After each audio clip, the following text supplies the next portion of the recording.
आप देख रहे हैं लाइव इंडिया हर पल।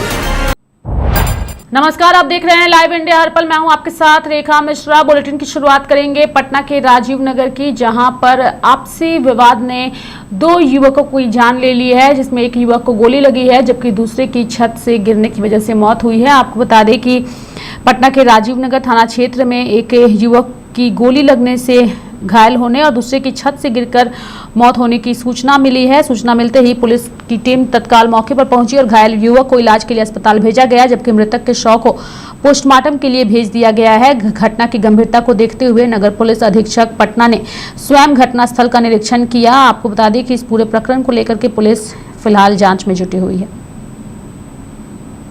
अभी अनुसंधान हो रहा है और जांच हम लोग कर रहे हैं। फैसल टीम आई हुई है और इसकी जानकारी गहराई से ली जाएगी कि घटना घटित होने का मूल कारण क्या है।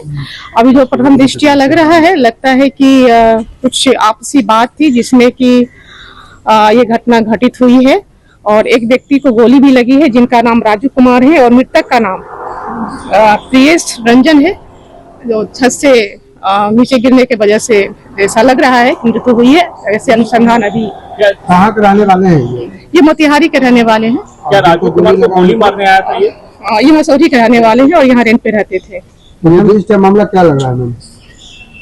अभी तक हम लोग इसका अनुसंधान कर रहे हैं। ये जो घायल है किनको कितने गोली लगी है? एक गोली लगी है। ये इसी बिल्डिंग में रहता था? एक पिस्टल भी यहाँ नीचे हम लोग देख रहे हैं, पिस्टल भी है, खोखा भी मिला है। जिसकी मौत हुई वो इसी बिल्डिंग में रहता था? जी नहीं, बाहर से आए थे। मोतिहारी के रहने वाले? मोतिहारी के रहने वाले। क्या नाम बताए इनका? प्रियेश रंजन। प्रियेश रंजन क्या करते हैं ये? अभी हम लोग जांच कर रहे हैं, इस बिंदु पे जांच करें क्योंकि अभी तुरंत की ही घटना है, बहुत देर नहीं। कारण मुख्य कारण कुछ पता चल पाया? उन्हें हम लोग जांच कर रहे हैं। राजू कुमार यहाँ रेंटर थे या मालिक थे बिल्डिंग के? नहीं, रेंटर थे। रेंटर को गोली मारने आया? आपसी कुछ झगड़ा बताई जा रही है और इस बिंदु पे भी हम लोग जांच कर रहे हैं कि क्या ये प्रेम प्रसंग था कि कुछ और था। जैसा कि पता चला है राजू जी के दो बहन थी और शायद उनका जॉब लगा था, उस बिंदु पे भी जांच हो रही है। ये इसका आने का उद्देश्य क्या पता चला आप लोग को? ये क्यों आया? अभी अनुसंधान है, अनुसंधान पे जैसे कुछ जानकारी मिलेगी तो अपडेट करूंगी।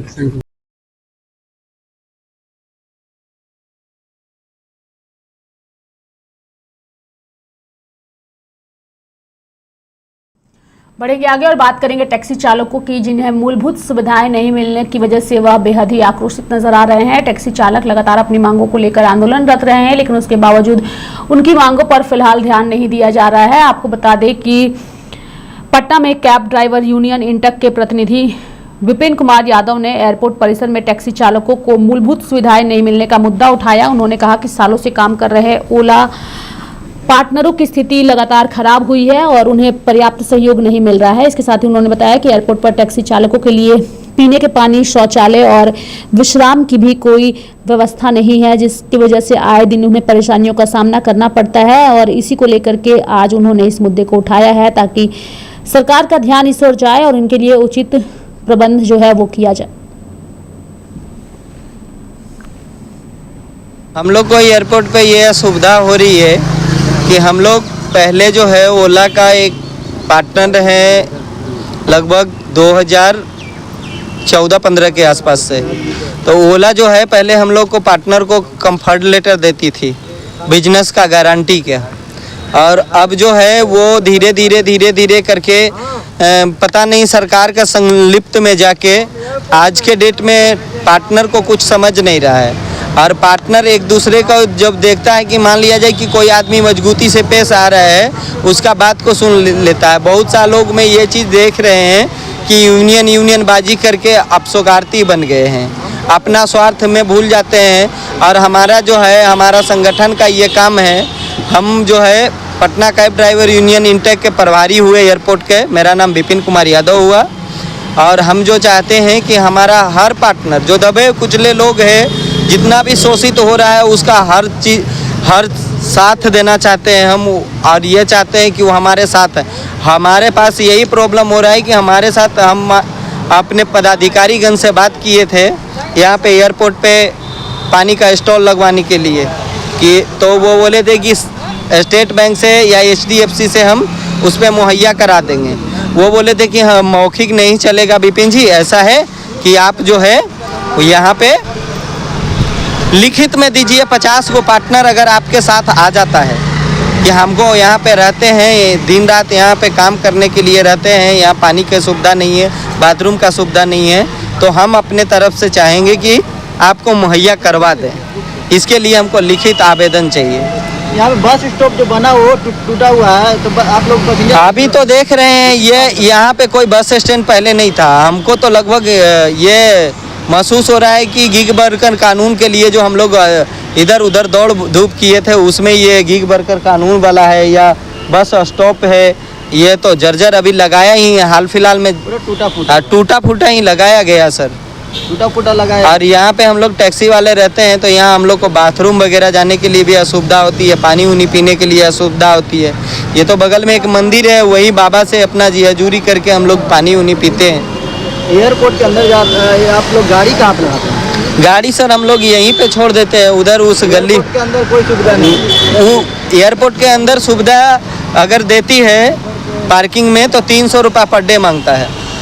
क्या आपको गाड़ी अगर लगाना है तो 300 रुपये पर डे लगेगा। आप बताइए कि हम लोग कमज़ोर तबके के लोग हैं, आर्थिक स्थिति हम लोग को ऐसे ही टैक्सी चलाने में बिगड़ा हुआ है, भाड़ा नहीं मिलता है, तेल का दाम बढ़ गया, गैस का दाम बढ़ गया, टैक्स बढ़ गया, और इधर 300 रुपये पर डे देने के लिए अगर दिन भर के लिए लगाना है, दिन भर में उसका कहना है कि आप अनलिमिटेड 100 बार जाइए चाहे एक बार जाइए आपको 300 रुपये देना पड़ेगा। अगर उस चीज़ में हम लोग नहीं जुड़ते हैं तो अगर यहाँ से पिकअप एंड ड्रॉप कर रहे हैं तो 40 रुपीज़ देना पड़ेगा, 40 रुपया देना पड़ेगा कम से कम। कितना लगता है गेट पास करते हैं तो एंट्री किए एग्जिट किए तो 40 रुपये देना है टैक्सी वाले को हर हाल में। कभी ऐसा होता है कोई शराब पी के अगर बुकिंग करे तो आप उसको क्या करते हैं, ले जाते हैं या कैंसिल करते हैं? नहीं, हम लोग उनको रिक्वेस्ट करते हैं कि सर आपको हम शराब पी रखे हैं, हम आपको नहीं ले जा सकते। अगर वो दिखता है कि कस्टमर अगर उसको समझ में आता है कि नहीं हाँ ये सही कह रहा है तो वो अपना दूसरा गाड़ी यूज करता है, जो पार्टनर को नहीं पता है वो लेके जाते हैं, और नहीं तो हम लोग को पास अगर मिल जाता है वैसा कस्टमर तो हम लोग ये 112 डायल करके बुलाते हैं। कभी किसी कस्टमर से कुछ बकझक वगैरह हो तो? नहीं, अभी तक तो हमारे जीवन में नहीं हुआ है। अब पार्टनर 100 है। और कभी उस तरह का बकझक होता कंपनी की तरफ से कुछ? कंपनी की तरफ से कुछ नहीं है, कोई सुविधा नहीं है, खुद ही हैंडल करना? खुद ही हैंडल करना पड़ता है। पर किलोमीटर कितना मिलता है? पहले तो मैक्सिमम मान लिया जाए कि कम से कम एक निर्धारित था कि 2 किलोमीटर का भी राइड है तो आपको 170 रुपया से 250 के आसपास बेस फेयर मिला के सब मिलेगा, जिसमें वो 20% का भागीदार होता था, 6% गवर्नमेंट के नाम पे 26% टोटल लेता था।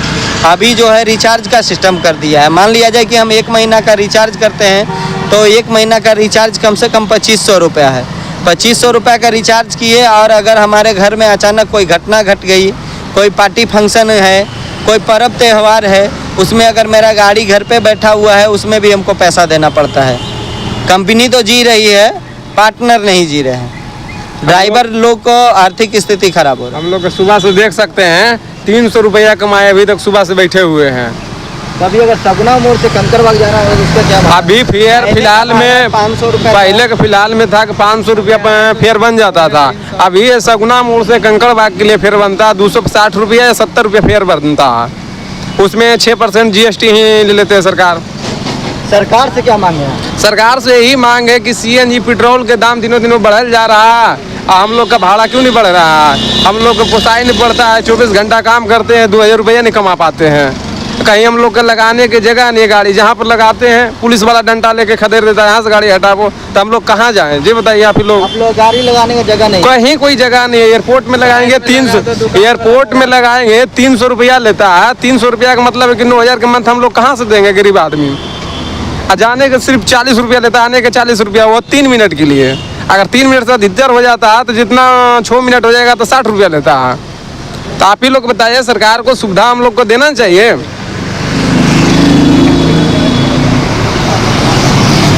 प्रशासन भी आके यहाँ कहीं कुछ कम हुए? हाँ, प्रशासन करता है ना, यहाँ से गाड़ी हटाओ नहीं तो सीधे 2000 का चालान काट देता है। 2000 के चलान? हाँ, हम लोग को पता नहीं, मैसेज गिरता पता चला कि चालान कट गया है। कभी कोई मंत्री वगैरह नेता के पास, कभी सरकार के पास, कभी अपना राय गए हैं, बहुत बार गए हैं, बोलते हैं कि आश्वासन देते हैं कि हो जाएगा, हो जाता है, लेकिन आज तक ऐसा कुछ हुआ है नहीं। कभी कोई सरकार के पास गए हैं, कोई मंत्री के पास? हाँ गए हैं ना, बहुत सा मंत्री के पास मिले हैं। किनके पास गए हैं? हम तेज प्रताप जी के पास गए हैं, फिर हम ये आपका जो परिवहन मंत्री हैं, नाम मैं भूल रहा हूँ, पिछले सरकार में वो परिवहन मंत्री थे, पता नहीं अभी कोई मंत्री हैं या नहीं, याद नहीं हमें। उनके पास भी गए हैं, संजीव कुछ करके नाम है उनका। तेज प्रताप के पास गए तो वो क्या बोले? वो बोले अभी हम सरकार में नहीं हैं, जितना हमारे तरफ से हेल्प होगा मैं आपको करूँगा। और वो कुछ हेल्प किए भी हैं।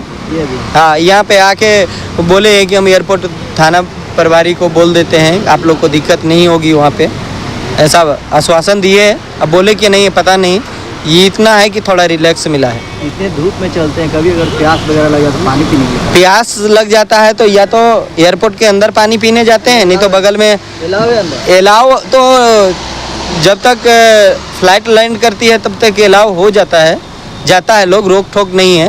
पर फ्लाइट जिस टाइम से नहीं चलता है उस टाइम से हम लोग को CI से वाले मना करते हैं कि आप लोग नहीं आ सकते हो। ये आपका नाम क्या हुआ? मेरा नाम विपिन कुमार यादव हुआ, मैं Patna cab driver union intake के एयरपोर्ट प्रभारी हैं। बिहार में फास्ट ट्रैक कोर्ट बनाए जाने को लेकर के राज्य सरकार की पहल पर अब मुकेश सहनी ने बड़ा हमला बोला है और कहा है कि सरकार अब जाकर के इतनी ज़्यादा एक्टिव हुई है। अगर सरकार इतनी ही एक्टिव होती तो नीतीश कुमार के शासनकाल तक अब तक कितने फास्ट ट्रैक कोर्ट बनाए जा सकते थे। मुकेश सहनी ने ये बड़ा हमला बोला है, क्या कुछ कहा है वो हम आपको सुनाते हैं। देखिए, उत्तर प्रदेश में अघोषित इमरजेंसी है, वहाँ की सरकार जो है बहुत ही तानाशाह है। आप समझ सकते हैं कि किसी राज्य के पूर्व मंत्री और अपने कार्यक्रम को लेकर आए और उस राज्य में वहाँ के मुख्यमंत्री को इतना डर हो, भय हो कि विपक्ष के लोगों का कार्यक्रम ना हो, विपक्ष के नेता को हाउस अरेस्ट कर ले। ये दर्शाता है कि सरकार डरी हुई है और लोकतंत्र को नहीं मान रहे हैं। अघोषित इमरजेंसी है और ऐसी सरकार को आने वाले समय में उखाड़ फेंका जाएगा। अभी हम लोग वहाँ पे काम कर रहे हैं और बहुत मजबूती से सरकार को आने वाले समय में जवाब देंगे। राजू सिंह को 4 साल 2 महीने का सजा सुनाया गया था, आर्म्स एक्ट पर 2 महीने का अतिरिक्त सजा सुनाई गई और 25 लाख का जुर्माना भी किया गया है। लेकिन सर जो देखिए, सजा जिसके लिए हुई है वो हत्या की सजा नहीं है। देखिए, अभी जो भी सजा हुआ है वो आप लोगों के सामने में है। मैं तो मानता हूँ कि 4 साल का नहीं 14 साल का उसको सजा होना चाहिए। धोखेबाज है, बेईमान है और हत्या उन्होंने किया है और ये सिद्ध हो गया कि उन्होंने हत्या किया है। और उसमें मैं पीड़ित परिवार से भी आग्रह करूंगा कि इसको चुनौती ऊपर हाई कोर्ट, सुप्रीम कोर्ट में दे। तो 4 साल नहीं 14 साल का उसका सजा होना चाहिए। आप बताइए कि हत्या उन्होंने किया सिर्फ 4 साल, आर्म्स एक्ट के तहत उनको दोषी माना गया सिर्फ 2 महीना। तो ये कहाँ का न्याय है?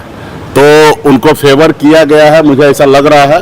और मुझे लगता है कि अभी भी न्यायालय पे भरोसा सबको रखना चाहिए और ऊपरी अदालत में उनको चैलेंज करना चाहिए और उनको 4 साल नहीं 14 साल का सजा होना चाहिए। सिक्योरिटी जो है वो दी गई है, सिक्योरिटी दी गई है, पर आ गई है। नहीं, निश्चित तौर पे देखिए, बिहार में सरकार के पास कोई काम धंधा नहीं है, उनके पास खजाना खाली है, पैसा नहीं है और बीच बीच में तरह तरह के स्क्रिप्ट के तहत राज्य में बेवजह कुछ मुद्दा को खड़ा कर देते हैं जिसमें लोग आपस में उलझ जाए।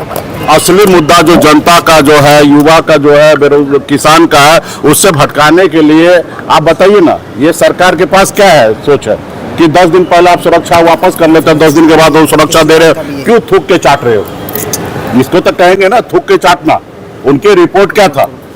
अगर सुरक्षा हटाना था तो फिर 10 दिन के बाद दिया क्यों? और एक किसका आप बात करें, पूर्व मुख्यमंत्री, उनकी सुरक्षा सिर्फ राज्य के जो है ना मुद्दा को भटकाने के लिए ये सब सारे चीजें करते रहते हैं। कभी बंगला खाली करना, कभी सुरक्षा वापस करना। राज्य में हजारों समस्या है, इस सरकार जो है उस समस्या के ऊपर एड्रेस नहीं कर रहे, उस समस्या को देखना नहीं है। ये कौन बड़ी बात है भाई? सुरक्षा लेना देना, इसकी बहस क्यों हो रहा है? बहस तो ये होना चाहिए कि आपने हमारे माता बहन को आपने वादा किया था कि 10,000 रुपया अभी दे रहे, 2 लाख रुपया और आपको हम देंगे। क्या हुआ? वो 2 लाख रुपया कहाँ है? किसको मिल रहा है? क्यों नहीं मिल रहा है? तो ये इस पे हमारी चर्चा होना चाहिए। जब वो बीजेपी सरकार बनाने के लिए आए, उन्होंने कहा कि हम 1 करोड़ युवा को नौकरी देंगे, इस पे चर्चा होना चाहिए। तो बिहार में जो मुद्दा की आवश्यकता नहीं है, जो चीज की जनता को कोई सरोकार नहीं है, उस चीज को लेके भारतीय जनता पार्टी समय समय पर चीजें करते हैं ताकि लोग है ना भटके रहे, 2 गुटों में बटे रहे और सवाल से जो एक्चुअल समस्या है उससे जवाब न दिया। सम्राट सरकार ने बड़ा घोषणा किया है, घोषणा किया 100 फास्ट ट्रैक को, और रात में राज्य पुलिस मुख्यालय ने कहा कि अपराधियों के खिलाफ बड़ा ऑपरेशन होगा बिहार में। कैसे देखते हैं? देखिए, जो उन्होंने सरकार बनाने से पहले जो घोषणा किया, हर माता बहन को 2 लाख रुपया हर किसी के खाता में देना, पहले उस पर काम कीजिए। आपने 1 करोड़ रोजगार देने की बात की, आपने वो कीजिए। आप ये बताइए कि ये सारा चीज इससे पहले नहीं हो रहा था, इसका मतलब यानी कि 20 साल नीतीश कुमार फेलियर रहा। आप अगर ये चीज को आज बता रहे हैं कि हम ये करेंगे, तो इसका मतलब नीतीश कुमार फेलियर रहा। आप जो चुनाव में आपने जो वादा किया उस पर आप काम कीजिए ना। अब ये सारी चीजें तो सरकार का नीति है, नियत होना चाहिए कि लोगों को जो क्राइम करे उसको तुरंत सजा मिलना चाहिए। ये कोई नया बात है क्या? आज बच्चा पैदा हो और कल उसके बारे में नाम की बात करे तो समझ में आता है। आप ऑलरेडी ये बिहार में एनडीए पिछले 21 साल से चल रहा है, और उसके बाद आज नींद खुला है फास्ट ट्रैक का या 100 कोर्ट को बनाने का, ये आज नींद खुला इस सरकार को। इसका मतलब इससे पहले जितने भी गुनहगार है वो सब बचे हुए थे।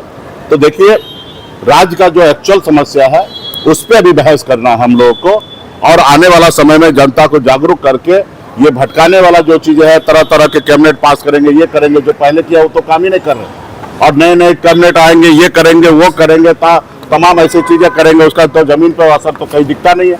अगर जमीन पर असर दिखता तो बिहार के एक व्यक्ति का आय सिर्फ 60,000 रुपया नहीं होता, पूरे देश में सबसे गरीब राज्य बिहार नहीं होता। सिर्फ 4 जगह ब्रिज बना देने से राज्य का तरक्की नहीं होगा। राज्य के लोगों को अपने राज्य में रोजगार मिलना चाहिए, यहाँ पे काम मिलना चाहिए, हर तरह की सुरक्षा मुहैया होना चाहिए, तब जाके ये चीज होगा। चुनाव लड़ने वाले हैं, बाकी निश्चित तौर पर उनकी पार्टी है और मैदान में उतरना चाह रहे थे। हमारी शुभकामना है कि वो लड़े, और महागठबंधन आने वाला समय में निर्णय लेंगे क्या करना है, और राष्ट्रीय जनता दल का वो सीट है, आरजेडी उस पर निर्णय लेंगे कि क्या करना है। बाकी एज ए प्रशांत किशोर का एक राजनीतिक दल है, उनको चुनाव लड़ रहे हैं, तो हमारी शुभकामना है। नीतीश कुमार जो टैक्स हटाया गया था, सम्राट सरकार में को लाने की तैयारी की जा रही है। जी, क्या बोले? सवाल यह है कि नीतीश कुमार ने 2017-18 में एक टैक्स हटा दिया था स्टेट हाईवे। स्टेट हाईवे के लिए अब टैक्स आ रहा है, एक बाइक के लिए भी टैक्स आ रहा है। बाइक पर भी चढ़ना तो आपको टैक्स देना पड़ेगा। अभी आने वाला समय में आप कपड़ा पहन रहे ना, उसके पर भी टैक्स लगेगा।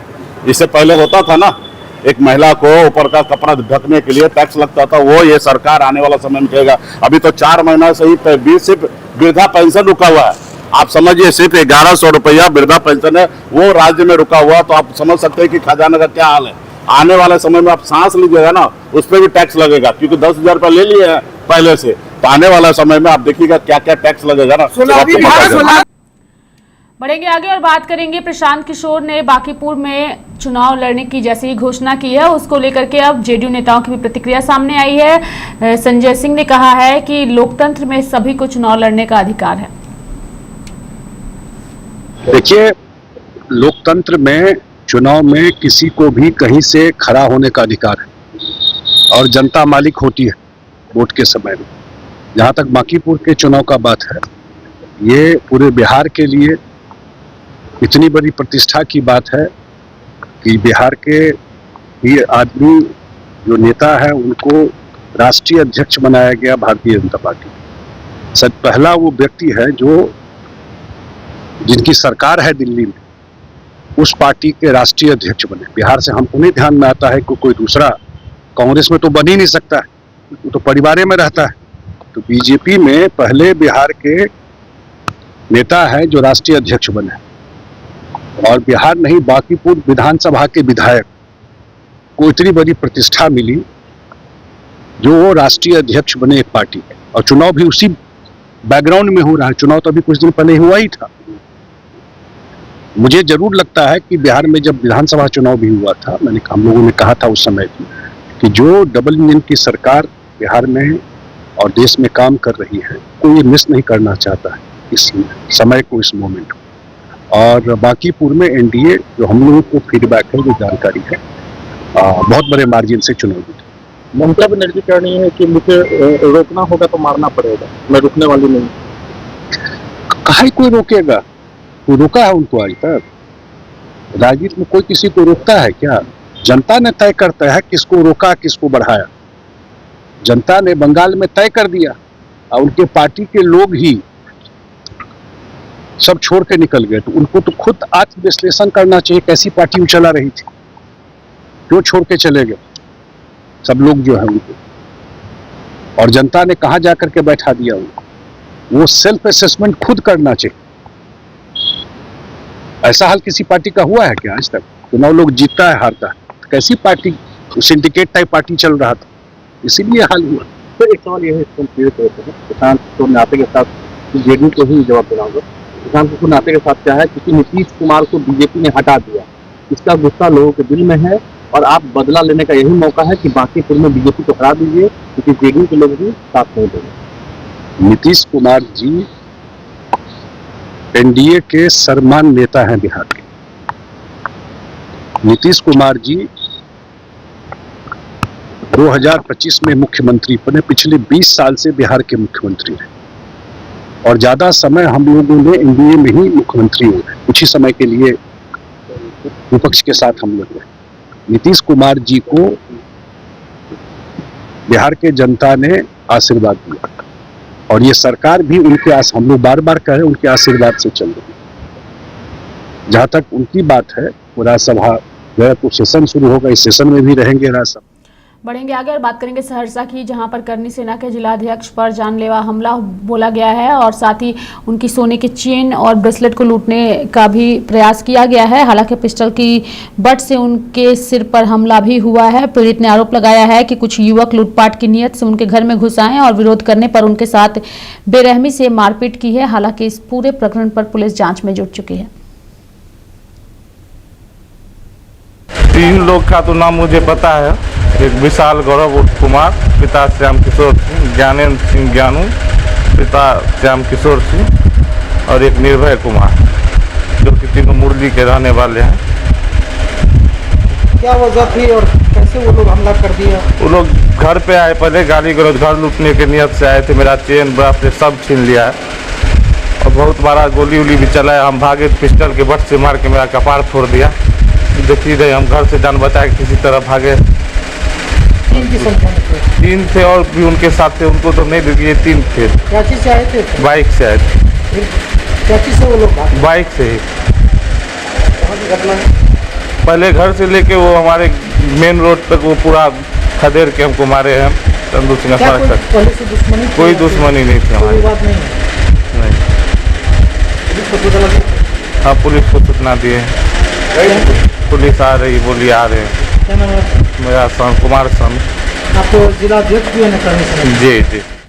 बढ़ेंगे आगे और बात करेंगे मोतिहारी की, जहां पर एक अनूठी पहल देखने को मिली। दरअसल मुख्य अतिथियों और अफसरों के नहीं पहुंचने पर ग्रामीणों ने पंचायत भवन का खुद ही उद्घाटन किया। यानी कि महात्मा गांधी की कर्मभूमि चंपारण में ग्राम स्वराज की अनूठी तस्वीर देखने को मिली। पंचायत सरकार भवन के उद्घाटन समारोह में जिला और प्रखंड स्तर के अधिकारियों के नहीं पहुंचने पर ग्रामीणों ने खुद ही जो है कार्यक्रम का संचालन किया और गांव के बुजुर्ग महिला पुरुषों के हाथों में फीता कटवाकर पंचायत सरकार भवन का उद्घाटन कराया। इस दौरान ग्रामीणों ने बापू के ग्राम स्वराज के सपनों को साकार करने का संकल्प भी लिया।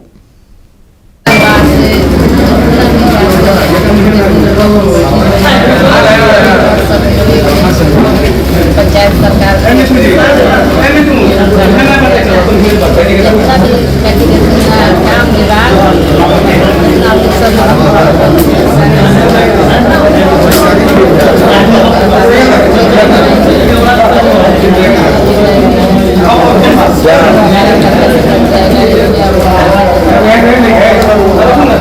का फायदा हो चाची, का फायदा हो, लोग का फायदा हो?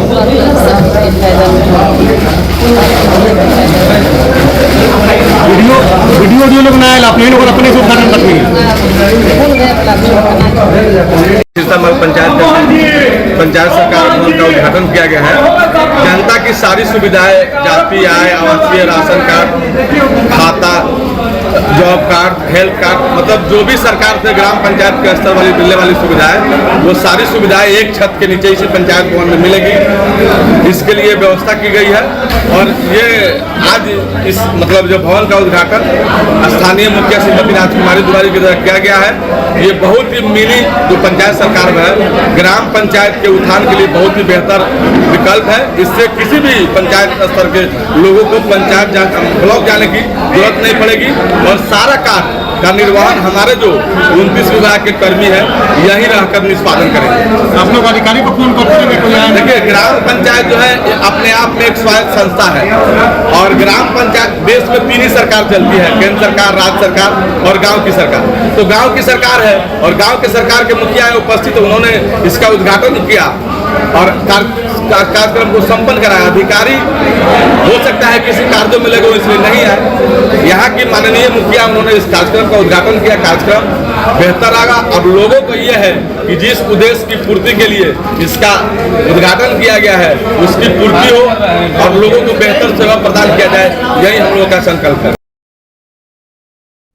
बढ़ेंगे आगे और बात करेंगे पूर्वी चंपारण की, जहां पर डॉक्टर श्यामा प्रसाद मुखर्जी की जयंती मनाई गई। इस दौरान तमाम नेताओं ने श्यामा प्रसाद मुखर्जी को याद करते हुए उन्हें श्रद्धांजलि अर्पित की। यानी कि पूर्वी चंपारण के कृष्ण सिंह महिला कॉलेज सभागार में यह कार्यक्रम आयोजित किया गया, जहां केंद्रीय मंत्री राधा मोहन सिंह जो है वो भी पहुंचे और उन्होंने जो है श्यामा प्रसाद मुखर्जी को उनकी जयंती के मौके पर याद करते हुए उन्हें नमन किया। पूरे देश में 23 जून से 6 जुलाई तक डॉक्टर श्यामा प्रसाद मुखर्जी जी के 125वें स्मरण वर्ष को मनाया जा रहा है। आज जो उनकी जन्म जयंती का दिन है, इस मोतिहारी शहर के अंदर छात्र और छात्राओं का एक विशाल सम्मेलन हुआ। देश के सबसे युवा पुत्र जिनका शिक्षा के प्रति, युवकों के प्रति बड़ा आकर्षण था, ये कहते थे कि देश की मजबूती का आधार देश का खजाना नहीं, देश का युवा होता है, छात्र होता है। और इसलिए पूरे प्रदेश में हम लोग छात्रों और युवकों का सम्मेलन कर रहे हैं। मोतिहारी के अंदर हजारों छात्र छात्राएं आई और उनका जो था कि राष्ट्र पहले, देश के लिए उन्होंने बलिदान दिया था, ये भाव हम सबके अंदर जागृत हो और इसी दृष्टिकोण से आज का सम्मेलन बहुत ही सफल रहा। मैं यहाँ के युवा मोर्चा को बहुत बहुत बधाई देता हूँ।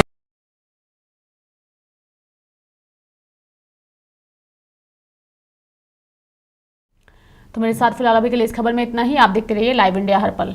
नमस्कार।